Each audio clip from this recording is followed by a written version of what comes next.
GSJS ini tutup. Ya, bayangkan gereja yang sudah ada disuruh pergi karena ada gereja yang mau buka. Itu gereja dibuka, pendeta lain sewa orang beda agama suruh tutup gereja itu. Pendeta setan itu. Ini bukan perusahaan pribadi, ini gereja, tempat memuliakan Allah dan memperbaiki orang-orang kotor. Sebelum lanjut, jangan lupa untuk subscribe channel ini. Terima kasih. Selamat datang di Sudut Pandang Kristen.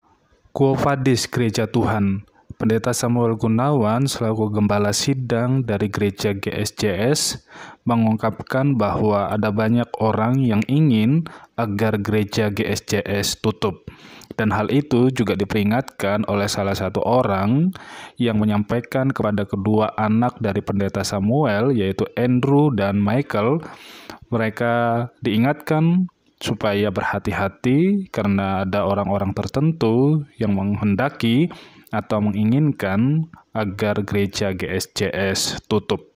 Berita ini tidak hanya dialami oleh Pendeta Samuel Gunawan tentang gerejanya, tetapi juga disampaikan oleh beberapa pendeta, yaitu Pendeta Mel Atok dan juga Pendeta Debbie, yang menyampaikan pada saat mereka sedang berkhotbah bahwa ada perbuatan-perbuatan tertentu yang dilakukan oleh pendeta yang mana berusaha untuk bersaing dengan gereja-gereja yang lain, bahkan melakukan tindakan di luar nalar, yaitu dengan cara mengundang atau membayar orang yang non-Kristen agar mereka melakukan tindakan pemaksaan untuk menutup gereja yang menjadi saingannya. Ada rasa kesal dan geram terpancar dari wajah kedua hamba Tuhan ini ketika berkhotbah menyampaikan fenomena atau isu yang mereka dengar tentang perbuatan atau tindakan pendeta-pendeta atau gereja-gereja yang saling bersaing sehingga melakukan tindakan bukan menginjili, memenangkan jiwa yang belum percaya Yesus, tetapi mencuri jiwa atau memindahkan jiwa dari gereja-gereja tetangga untuk dibawa ke gerejanya. Dan inilah yang diungkapkan oleh Pendeta Mel Atok dan juga Pendeta Debbie. Saking kesalnya, Pendeta Debbie Basir berusaha atau punya niatan untuk mengungkapkan identitas dari pendeta yang melakukan tindakan-tindakan merebut jiwa atau mencuri jiwa dari gereja tetangga. Sebelum memberikan tanggapan tentang bagaimana seharusnya kehadiran gereja di muka bumi, khususnya di Indonesia, mari kita simak video selengkapnya. Banyak orang ingin GSJS ini tutup. Banyak. Hamba-hamba Tuhan Arisa Solihin pernah mengingatkan Andrew sama Michael, ya, hati-hati loh, banyak orang gak suka dengan gerejamu ini. Gerejamu sedang berkembang, diberkati Tuhan, semua mata lihat gereja ini. Tapi jangan takut, kalau kita dicintai Tuhan. Iskak pun gak berani mengutuki Yakub. Bukan lagi mencari jiwa, mencuri jiwa. Saya katakan dari mimbar ini, semoga ada yang mendengar. Ngeri loh, ngeri. Ya, bayangkan gereja yang sudah ada disuruh pergi karena ada gereja yang mau buka. Buka dong gereja di Papua sana, kita dukung bareng-bareng, amin. Ya, depan udah ada gereja, buka di depannya, depan-depanan. Bahkan ini tempat yang sudah ada gereja, suruh pergi karena ada satu gereja yang lebih buka, yang lebih berkuasa. Saya tuh, hati saya, biar nggak apa-apa saya curhat di sini. Mumpung ini tayang di DB TV biar semuanya nonton di DB Restoration. Apa sih yang kita cari? Apa sih yang hamba-hamba Tuhan cari? Apa sih yang orang Kristen cari? Toh pada akhirnya kita semua akan berdiri di hadapan tahta pengadilan Kristus. Kalau memang tujuannya cari jiwa, kenapa harus seperti itu? Sedih loh saya tuh. Sampai mau tidur tuh saya kepikiran. Ya, sampai saya bilang sama suami saya mau syuting di YouTube. Saya mau ngomong soal ini. Saya mau sebut nama itu pendeta.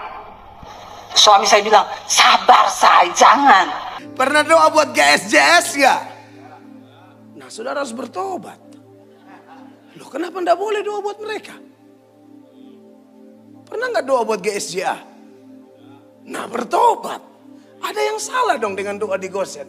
Andai kata ya, semua begitu. Karena yang jawab beberapa aja. Bisa aja yang lain tuh mendoakan tapi malas jawab gitu loh. Salah itu loh. Emang gereja ini apa? Perusahaan, saingan? Sorry to say, ada yang tak beres itu hati kita. Andai kata ada Pak Lukas ini saya bicara, saya untung di Israel. Serius loh, saya rasa ada yang salah di situ. Itu belum orang lain, belum yang untuk Muslim, Hindu, Buddha. Sesama gereja aja kita berat mendoakan. Lalu apa masalahnya? Apa yang melatar belakangi kita berat? Mereka kompetitor kita? Hello? Percaya tidak? Orang bisa datang di gereja itu Bapak yang tarik. Bukan Pak Philip atau Michael Gunawan atau Pak Lukas. Kok masa nggak paham jadi gereja? Siapa sih yang tarik orang ke gereja? Ya Tuhan. 1, 2, 3. Tidak ada seorang pun yang dapat datang kepadaku jikalau ia tidak ditarik oleh Bapa yang mengutus aku, dan ia akan kubangkitkan pada akhir zaman. Doakan aja nginden gak apa-apa.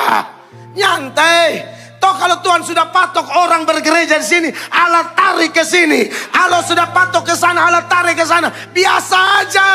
Ini bukan perusahaan pribadi. Ini gereja, tempat memuliakan Allah dan memperbaiki orang-orang kotor. Saya lihat kadang-kadang gereja. Saya dengar dari pendeta tertentu. Satu gereja dibuka, pendeta lain sewa orang beda agama, suruh tutup gereja itu. Pendeta setan itu. Kurang ajar pendeta begitu, preman itu pendeta. Dia mau dia berkuasa sendiri, pendeta hati setan. Sorry to say. Kenapa hatimu gak kayak hati Yesus? Yesus berdoa buat semua orang percaya supaya bersatu. Dari video yang baru saja kita simak, ada beberapa hal penting yang perlu menjadi catatan bagi gereja-gereja khususnya saat ini, atau bahkan yang ada di perkotaan. Diungkapkan hal yang pertama, ada gereja-gereja untuk saling tidak suka. Ketika diungkapkan oleh Pendeta Samuel Gunawan, ada pihak-pihak tertentu yang tidak suka dengan perkembangan gereja GSJS, terlepas bagaimana proses atau cara kerja pelayanan dari GSJS, tetapi intinya adalah ada pihak-pihak tertentu yang saling tidak suka. Ada gereja yang sedang bertumbuh dan sedang berkembang. Kemudian ada cara kerja gereja di dalam melayani atau menjangkau jiwa tidak sebagaimana mestinya, yaitu dengan meningkatkan jumlah atau kuantitas dari jemaat gereja tertentu. Mereka dengan cara memindahkan jemaat dari gereja di penggembalaan yang lain, atau istilah yang sering kita dengar adalah mencuri domba atau mencuri jemaat. Dan hal ini sangat sayang sekali dilakukan oleh gereja-gereja yang seharusnya menjadi terang di tempat gelap dan menjadi garam di air tawar. Tetapi malah sebaliknya, gereja yang seharusnya identitasnya adalah terang malah menerangi yang sudah punya terang dan menggarami laut. Bahkan ada gereja-gereja tertentu yang tidak mau ada gereja lain yang jaraknya berdekatan dengan gerejanya, dan ada yang merasa berkuasa sehingga dengan otoritas yang ada dia bisa menyuruh siapa saja untuk menutup gereja tetangganya. Dan ini merupakan tindakan yang kurang bijak. Seharusnya segala sesuatu bisa dikomunikasikan. Dan ada juga gereja-gereja yang sepertinya perannya seperti perusahaan, yang mana gereja lain merupakan kompetitor, bukan sebagai partner kolaborasi untuk bersama-sama mewartakan Injil Kristus. Jadi bagaimana seharusnya gereja atau hamba Tuhan dan pendeta menjalankan tugas amanat agung yang disampaikan oleh Tuhan Yesus. Kita tahu bagaimana Tuhan Yesus memuridkan para rasul di dalam memperkenalkan Injil kepada orang banyak. Ia berjalan dan mengelilingi dari kota ke kota dan dari desa ke desa. Hal itu dilakukan secara merata kepada orang besar dan juga kepada orang kecil yang belum mengenal Kristus yang adalah Tuhan dan Juru Selamat. Berbeda kepada murid-murid, Tuhan Yesus juga mengajarkan banyak hal, tetapi yang disampaikan yaitu bersifat pengajaran untuk mendewasakan kerohanian murid-murid. Harusnya hamba-hamba Tuhan atau pendeta-pendeta atau gereja belajar menjalankan tugas amanat agung itu sebagaimana yang dikerjakan atau diteladankan oleh Tuhan Yesus dan yang diteruskan oleh murid-murid atau rasul-rasul. Dan demikian juga sebagaimana yang diteruskan oleh Rasul Paulus, bagaimana dia melakukan tugas pelayanan penginjilan. Dia tidak bermegah dengan daerah kerja di luar dari batas-batas yang ditetapkan oleh Tuhan. Dia melakukan tugas-tugas pelayanan atau penginjilan sebagaimana di daerah kerja yang dipatokkan Allah baginya.